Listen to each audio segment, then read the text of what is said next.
Buenas tardes tengan todos ustedes. Estamos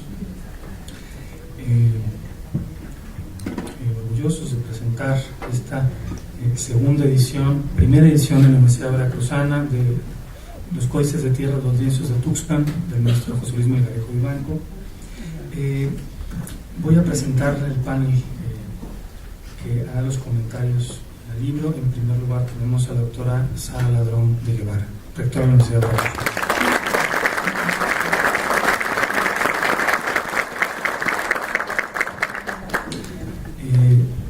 Tengo a mi izquierda a la doctora Diana González Ortega, directora del Sistema de Bibliotecas de la Universidad Veracruzana.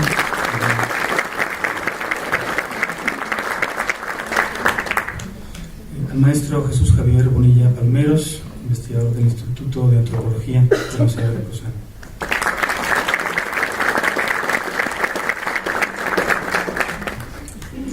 Y a la doctora Keiko Yoneda, investigadora del CIESAS Golfo.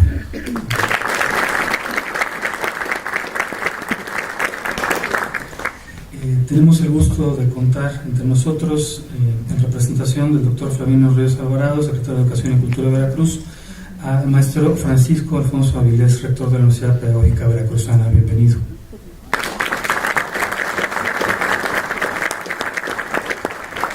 Así como a familiares del maestro Melgarejo Vivanco, los miembros del comité organizador del homenaje, y a funcionarios de la Universidad Veracruzana y compañeros todos. La edición de los Códices de Tierras, los Lienzos de Tuxpan, representa un trabajo de rescate por parte de la Universidad Veracruzana de un material donde la dirección editorial trató de apegarse lo más posible a la primera edición, la edición de 1970, tratando de darle un formato accesible también, pensando en que, como quizá no fue esa primera edición, hacerlo ahora para no solamente los investigadores, los especialistas, sino el público en general.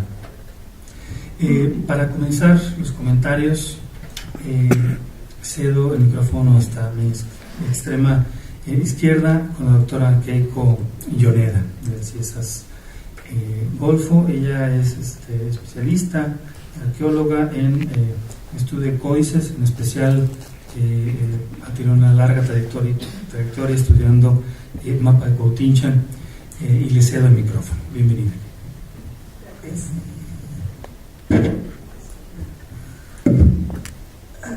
Muy buenas tardes, muchas gracias al comité organizador por la invitación. Mesoamérica es un concepto propuesto por Paul Kirchhoff en 1943, 3 décadas después del nacimiento del profesor José Luis Melgarejo Vivanco, en 19 de agosto de 1914. Posteriormente, los antropólogos y los investigadores de ciencias afines hemos utilizado el mismo concepto de Mesoamérica en los estudios de diferentes disciplinas hasta la fecha. En el campo de estudios sobre los códices mesoamericanos, frecuentemente manejamos el concepto de Mesoamérica para el tema de definición tipológica de los documentos y de los sistemas de registro. Asimismo, las investigaciones sobre códices junto con la etnohistoria están aportando nuevos elementos para la reflexión en torno del concepto de Mesoamérica prehispánica y colonial, abordando datos para los rubros como la organización lingüística, étnica, cultural, social, política y económica. Desde esta perspectiva, los lienzos, los mapas o los códices con el contenido cartográfico fueron producidos en los estados de Oaxaca, Puebla, Tlaxcala, Veracruz, Estado de México y Distrito Federal en el periodo virreinal temprano. En estos documentos muchas veces señalan la trayectoria y la ruta de las migraciones y conquistas, por un lado, y por otro lado registran tierras y linderos de los señores que produjeron los documentos pictográficos. El objetivo principal de la producción de estos mapas y lienzos es casi siempre político-territorial, para justificar las razones por las cuales pretenden defender determinadas tierras los señores involucrados o señoríos. Cuando revisé la obra Los lienzos de Tuxpan del profesor José Melgarejo Vivanco, en mis inicios de la investigación sobre el conjunto de documentos pictográficos conocidos como los mapas de Cotilla, me pareció que es un grupo de lienzos con características similares en muchos aspectos a los mapas que estudio y con mismo tipo de sistema de registro y de mensajes. Sin embargo, al leer las explicaciones sobre los documentos en el libro Los lienzos de Tuxpan, observé que no ofrecía propiamente el análisis sobre el sistema de registro utilizado en ellos. En los inicios de mis estudios me atraía más los trabajos de Donald Robertson, quien discute los mapas indígenas y las pinturas de los paisajes europeos del siglo XVI, Nicholson, quien analiza las funciones de los glifos mesoamericanos como escritura o como historiografía, Dibble, quien presenta el repertorio de glifos y su valor fonético del Códice Xolotl, Elizabeth Smith, quien analiza los mapas mixtecos en su conjunto, y Alfonso Caso, que también aborda el estudio sobre algunos mapas del estado de Oaxaca, entre ellos los mapas circulares.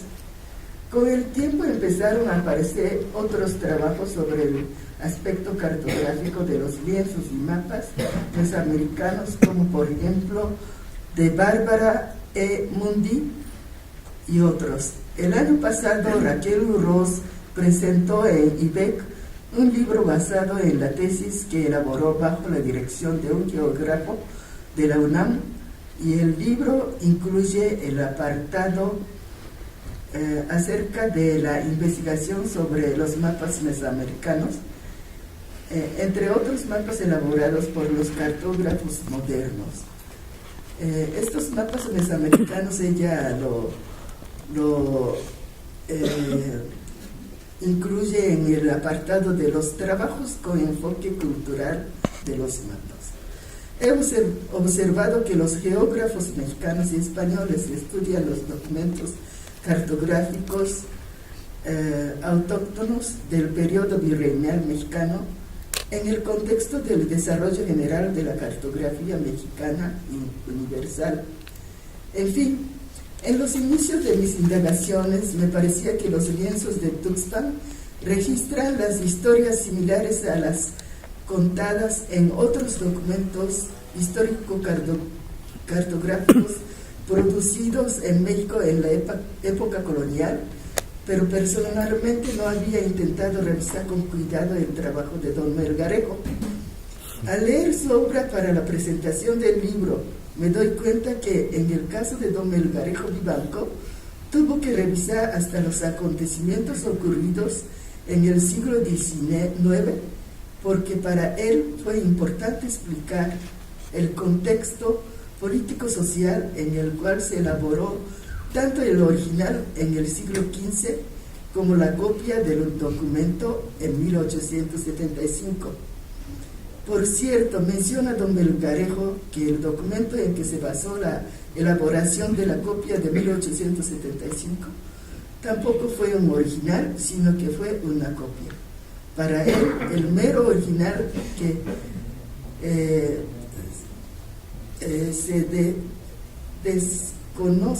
se desconoce su paradero, se produjo en 1499. La estructura de la obra de Melgarejo ayuda mucho para saber por qué el autor escribió su libro de esta manera y por qué lo organizó así. Sin embargo, pienso, como dice la doctora Sara Ladrón de Guevara en el prefacio del libro, don Melgarejo Vivanco dejó muchas pistas para poder armar un estudio que permita apreciar los glifos ahí registrados en futuro. El autor de la obra explica las razones del descifre en náhuatl de los glifos tomando en cuenta los componentes de los mismos, la localización de los topónimos con respecto a otros lugares, la información que proporcionan códices como Códice Mendocino u otras fuentes, y asimismo la comparación con los lienzos de este mismo conjunto y la confrontación con las cartas y la etnografía actual. Todos estos aspectos referidos en forma escueta en su obra sugiere los rumbos que seguir para las indagaciones futuras sobre los lienzos en sí, por lo cual sería bueno que algún arqueólogo, historiador o antropólogo pudiera completar esta tarea. Don Melgarejo fue un hombre versátil, publicaba los trabajos antropológicos, históricos, ensayos y poesías. Con razón, el texto de su obra, Los lienzos, tiene mucho encanto. Dicen que las publicaciones de su autoría superan la centena, según los testimonios de sus amigos y familiares. Esto sacado del artículo de David Sandoval del año pasado. Es muy probable que en sus otras obras encontremos explicaciones más amplias sobre los glifos toponímicos y calendáricos que se refiere de la manera escueta en los lienzos de Tuxpan. Por otro lado, me parece interesante digitalizar las imágenes de los documentos para poder analizarlos con facilidad, es decir, abarcando algunas secciones de un lienzo o la totalidad del mismo, ya que los lienzos presentan el contenido cartográfico y en una cartografía es importante observar la posición relativa entre los lugares. Como uno de los comentarios a esta obra, puedo decir que el libro proporciona suficiente información como para poder determinar el sistema de registro de este conjunto de lienzos y comparar con otros grupos similares de documentos para situarlo en el contexto del sistema de registro mesoamericano. A pesar de que esto no fue el objetivo de don Melgarejo para su estudio. Otro aspecto que el libro dejó sin mucha explicación se refiere a algunos glifos que representan a cosmovisión, economía, construcción, personajes antropónimos o nombres de personas, entre otros temas que proporcionarían la información que facilitaría a los lectores la comprensión de los lienzos. Quizás por ser aspectos tan obvios para don Melgarejo, porque es obvio que manejaba el náhuatl para poder descifrar sin mucho problema los glifos, no desarrolló estos análisis en este libro. Para discutir los glifos calendáricos y su correspondencia cronológica al calendario gregoriano, el autor se basa en la estela de Peallo y otros objetos y sitios arqueológicos y diversas fuentes, aunque no explica con amplitud los procedimientos analíticos. Quizás encontraríamos datos en los cuales se basa el autor en los trabajos arqueológicos de los sitios referidos o en sus obras publicadas que podría quizás más adelante ser publicados por la Universidad Veracruzana. Llama la atención el hecho de que el autor menciona frecuentemente la deficiencia en la destreza como tlacuilo, pintor, escribano, de los dibujantes y escribanos de las copias de los lienzos.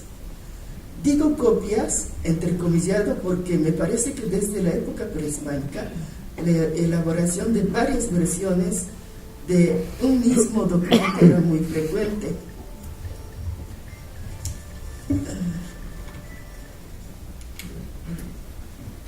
Menciona don Melgarejo, los originales del mapa local y del regional primero debieron haberse pintado en 1499 y el regional segundo en la copia del primero. En fin, hay diferentes pistas que deja el don Melgarejo para saber cómo estuvo el orden de aparición de cada uno de los lienzos cómo estuvo copiado y en qué siglo se hizo otros los documentos que también están en esta obra. Se puede resumir en siguientes términos.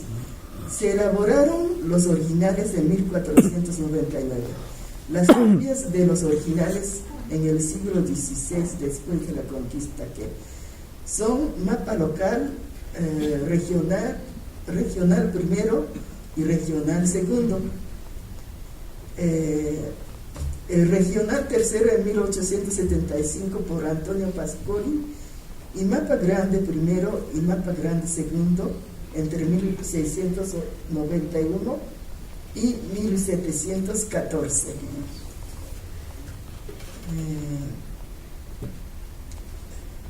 Bueno, se puede decir por otro lado que en estos 6 documentos se aprecia la influencia de las pinturas de algunas partes de México Central, como había observado el mismo don Melgarejo. Sería interesante preguntarnos cómo los tlacuilos recibieron estas influencias del centro de México.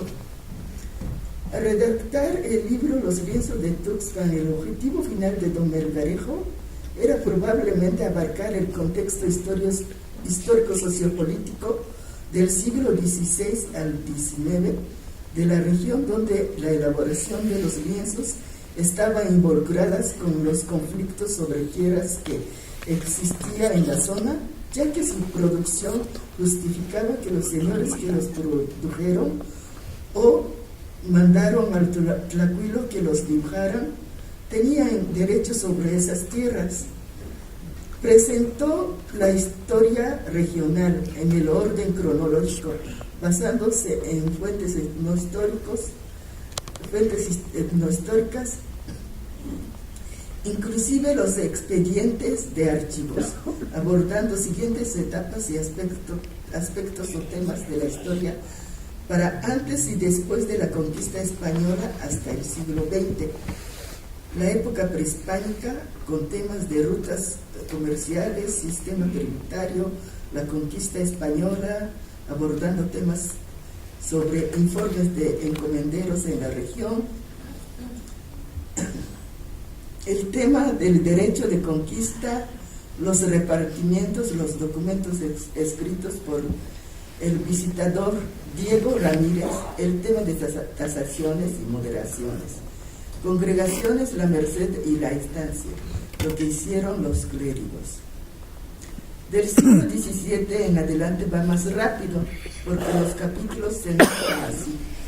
El siglo XVII, el siglo XVIII, la independencia, etapa formativa, el movimiento de reforma, porfiriato y tierras comunales, terminando en 1964, con siguientes observaciones en el último párrafo del apartado.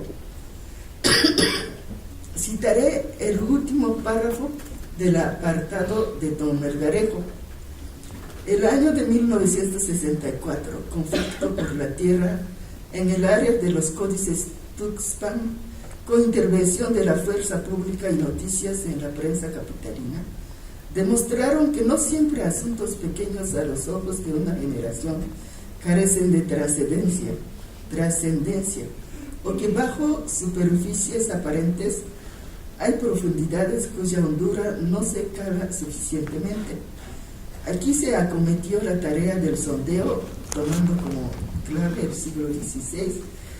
Desde tan lejana época a los días actuales, el problema por la tierra siguió su marcha histórica, y si los datos arqueológicos un día se vuelven confiables en este aspecto, se mirará que viene de mucho más atrás. ¿Acaso el problema por la tierra es un inseparable compañero del hombre? En fin, don Melgarejo sospecha que el conflicto por la tierra es un inseparable compañero del hombre. Con petróleo o sin petróleo, hubo y seguirá habiendo conflictos por tierra, y podemos afirmar que el autor del libro tenía razón. Me parece que el objetivo de su estudio sobre los lienzos fue muy ambicioso. Por eso el autor no detuvo suficiente tiempo para un análisis sobre las razones de la elaboración original de los lienzos en 1499, los glifos que contienen los lienzos y sobre la composición general de los documentos, incluyendo el aspecto cartográfico. Sin embargo, en la breve recapitulación hasta el final de la obra, señala en forma sucinta la historia que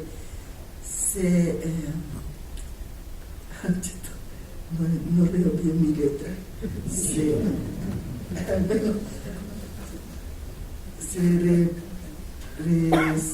Se resume a los lienzos en sí. La historia que se refiere a los lienzos en sí. Esperamos que en algún momento los investigadores retomemos las indagaciones y análisis que empezó el mismo don Melgarejo como pionero sobre los lienzos de Tuxpan. Muchas gracias.